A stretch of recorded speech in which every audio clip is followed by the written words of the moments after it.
Neil deGrasse Tyson posteó con cierta molestia: tuve que esperar en una fila para renovar un pasaporte que me permita visitar miembros de mi propia especie a través de fronteras artificiales. Este comentario podría sonar brillante si es que nos llegamos a despistar, pero es reduccionista e insultantemente indiferente de la complejidad que muestra la realidad. Normalmente este pensamiento viene o está en quienes se consideran a sí mismos ciudadanos del mundo. Sí, ciudadanos que no pertenecen a una sola nación, sino ciudadanos que le pertenecen a todo el globo. Este pensamiento y este concepto a menudo se presumen como de apertura y de poseer una mente libre de ataduras nacionales, como también de prejuicios. Normalmente viene de parte de personas que han viajado mucho a través de muchos países, o que por centrarse en otras áreas de conocimiento tienen una visión de que las fronteras y las diferencias entre los pueblos son tontas, y como no son, entre comillas, naturales, entonces alguien las puso solo para molestar o por estupidez, o para esclavizar a la humanidad. Pero la realidad es diferente. A pesar de que esta idea de ser ciudadano del mundo puede estar muy bien intencionada, lo cierto es que uno puede ir por el mundo creyendo que es un alma libre, y que entonces aquella ciudadanía de su propio país es ya algo intrascendente, que lo suyo es más elevado, que lo suyo es el mundo. Pero esta creencia, como estaremos viendo, es una fantasía. Pues en la reflexión de una viajera española que en su momento llegó a considerarse eso, una ciudadana del mundo, ella, al ser española, tiene un pasaporte que le permite ir a 125 países sin usar visa, mientras el pasaporte de un colombiano solo le permite ir a 81 países en las mismas condiciones. Citándola directamente, los colombianos son un poco menos ciudadanos del mundo que los europeos. Pensando en esto, es comprensible que el señor Neil Tyson, proveniente de Estados Unidos, cuyo pasaporte le permite pasar a 116 países sin visa, además de tener cierto nivel de fama, que vea todo esto de las fronteras ajenas como una molestia y no como lo que son. La palabra clave para poder entender todo esto aquí es ciudadano, no poblador, ciudadano. Generalmente designa al titular de unos derechos, leyes y obligaciones proveídos por un Estado. Es decir, un Estado te provee de ciertos derechos y ciertas cuestiones legales dentro de su territorio, y también, dependiendo de su poder o influencia, puede proveerte de todo tipo de garantías más allá de su territorio. De ahí que sea más fácil ser un trotamundos y un viajero de los continentes si eres ciudadano de un estado bien posicionado. Así, bien respaldado por un estado influyente y poderoso, es muy fácil y muy sencillo obviar y desconocer el papel o la importancia de la propia ciudadanía nacional. El caso contrario a estos ciudadanos del mundo, alguien que no podría considerarse ni siquiera ciudadano de su propio país, alguien obligado a escapar ante una posible pena capital. Como vemos, es más fácil sentirse ciudadano del mundo, ya sabes, alguien sin límites cuando justamente no tienes limitaciones gracias a estar bien protegido por ese estado al que normalmente habrías de criticar como algo retrógrado. Por ejemplo, si tú eres estadounidense y te llega a pasar algo en la aduana de Perú, es más fácil que tu embajada tenga éxito en reclamar tus derechos que si tú fueras un senegalés que ha ido a Estados Unidos y lo han tratado mal a pesar de tener todos sus documentos en regla. Así que entonces, para que de verdad pudiera haber un ciudadano del mundo, tendría que haber un Estado mundial, un Estado del mundo, un ente político que fuera capaz de proveer leyes, penas, garantías y obligaciones a cada uno de los seres humanos del mundo. Pero esto es francamente y pragmáticamente imposible. Tener un gobierno centralizado podría repetir lo que le ocurrió en su momento a Yugoslavia, tratar de juntar por la fuerza a personas de culturas muy diferentes y hacerles identificarse no como iguales, sino como lo mismo. Ser igual y ser lo mismo son dos cosas con diferencias tajantes para la identidad de los individuos y de los pueblos. Básicamente pueblos tan diferentes dentro de una sola frontera que no consideran legítima, real o defendible siquiera su unión en un solo territorio nacional. Tratar de gobernar a tantos y a tan diferentes intentando organizarlos bien sería imposible y a la larga derivaría en la creación de autoridades regionales o gobiernos nacionales. Lo que estoy tratando de decir es que para que pueda existir de verdad un gobierno centralizado o un Estado mundial, hace falta más poder del que existe y más poder del que se puede manejar. Entonces salen las siguientes preguntas, que podrían ser demasiado especulativas, pero son muy necesarias. ¿Por qué ser diferentes? ¿Por qué no ser todos lo mismo y así poder ser todos parte de un único Estado? Bueno, eso implicaría la eliminación de las diferencias y la creación artificial de igualdades. Un solo lenguaje, una cultura, una visión, un estándar de ser humano. Lenguas, tradiciones, visiones, artes y mucho más, eliminado para reducir al mínimo las fricciones entre las poblaciones humanas. Una encuesta, ojo al dato, realizada en 14 países, mostraba que el 50% de los entrevistados decía que se siente como ciudadano del mundo, pero la mayoría de estos entrevistados, aún así, decían valorar más que esto su identidad nacional. ¿Cómo puede ser esto posible? Bueno, en realidad esta idea de sentirse ciudadano del mundo y todas esas cosas, en realidad no está peleado con de verdad entender el mundo, aceptar sus diferencias y ser capaz de identificarse con una nación, sin caer en los absurdismos utopistas que ya se mencionaron.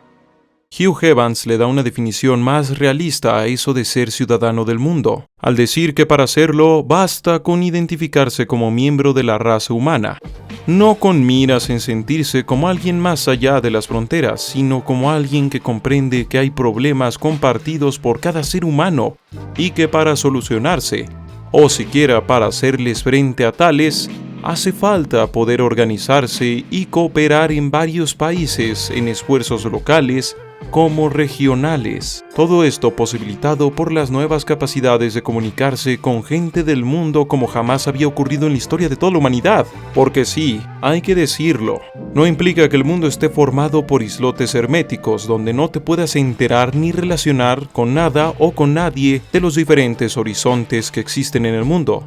Retomando, Evans no habla de eliminar fronteras o de eliminar identidades, sino de eliminar problemas compartidos a través de la cooperación, algo que aunque más aterrizado, no pierde su gran dificultad, no deja de ser algo muy difícil gracias a nuestras diferencias.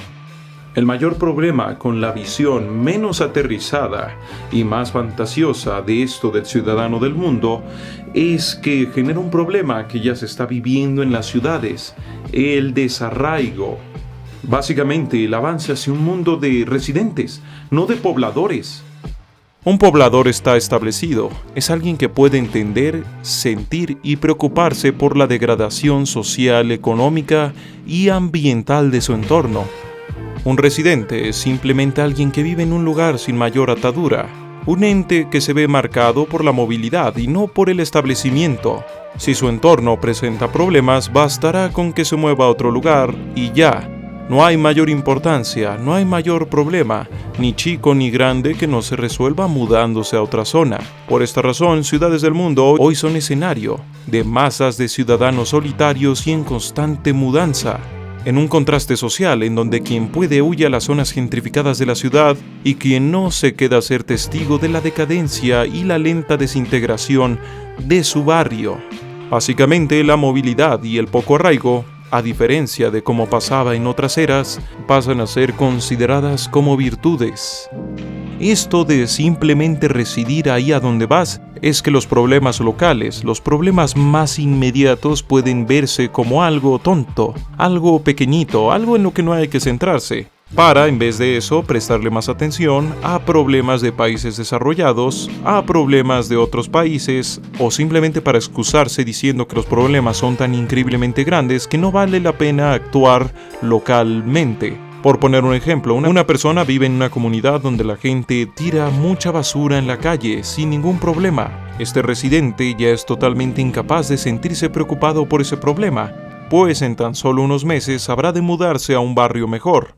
Y aunque en ese barrio mejor exista ese mismo problema, no le importará tanto porque luego podrá mudarse a otro lado, y a otro lado, y a otro lado.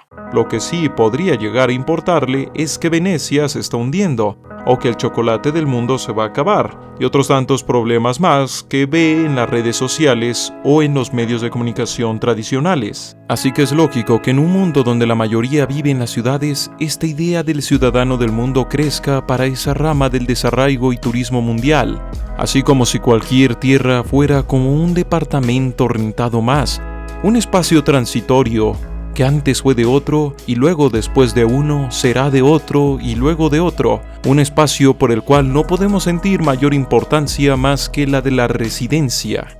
La idea de un mundo de residentes es básicamente la idea de un mundo de turistas. Por esto es que en esta visión solo se ve a las fronteras como un obstáculo y no como el delimitador de un pueblo, es decir, la señal de que entras en la jurisdicción de una soberanía.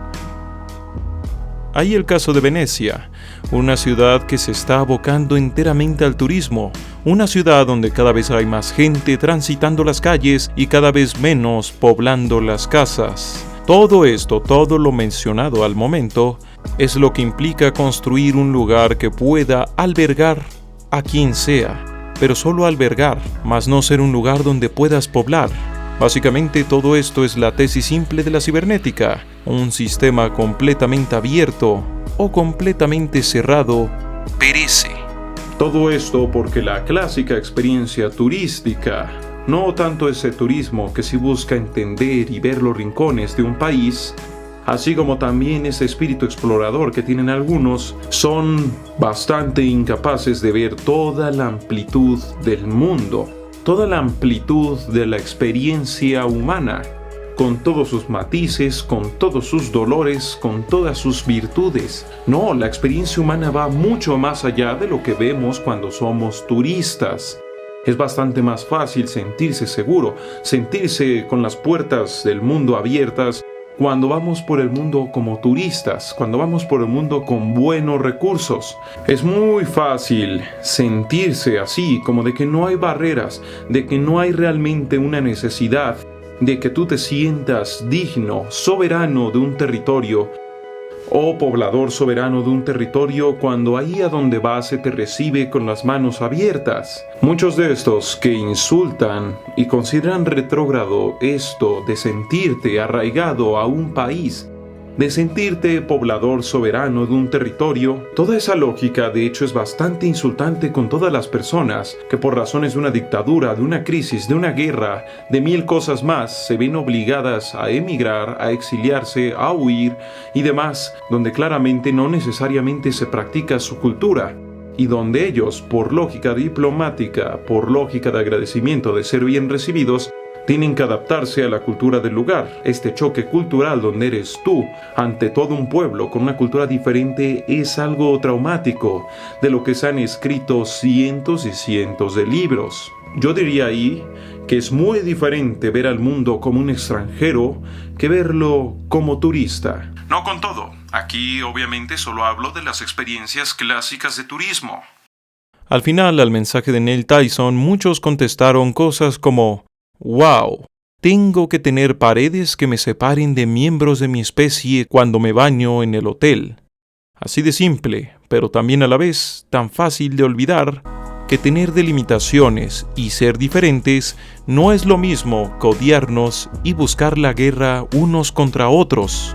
Es muy fantasioso creer que si se pudieran eliminar todas estas, no habrían de surgir otras nuevas con el paso del tiempo. O para decirlo en palabras más claras, que si le quitas las diferencias a las personas, estas simplemente nunca van a desarrollar diferencias otra vez. Que esto de las diferencias es como un invento que alguien hizo solo para molestarnos a todos nosotros. Pero bueno, para tener una conclusión más directa, nadie ha visto todo el mundo, menos nadie lo ha entendido todo en él. Por esto es ilógico y hasta arrogante creerse por sobre sus diferencias y matices, o sea decir, yo estoy por sobre todos, yo soy ciudadano del mundo, etc.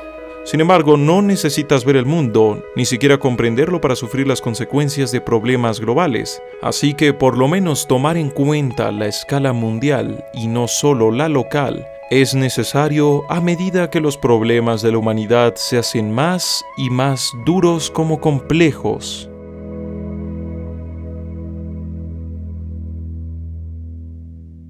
Eso ha sido todo por el momento. Espero que todos estos cambios de poner el diagrama de flujo del video con todas sus temáticas y tópicos, todo esto de poner las conclusiones resumidas al final, así como también la mejora en las animaciones que se presentan, sea de su agrado.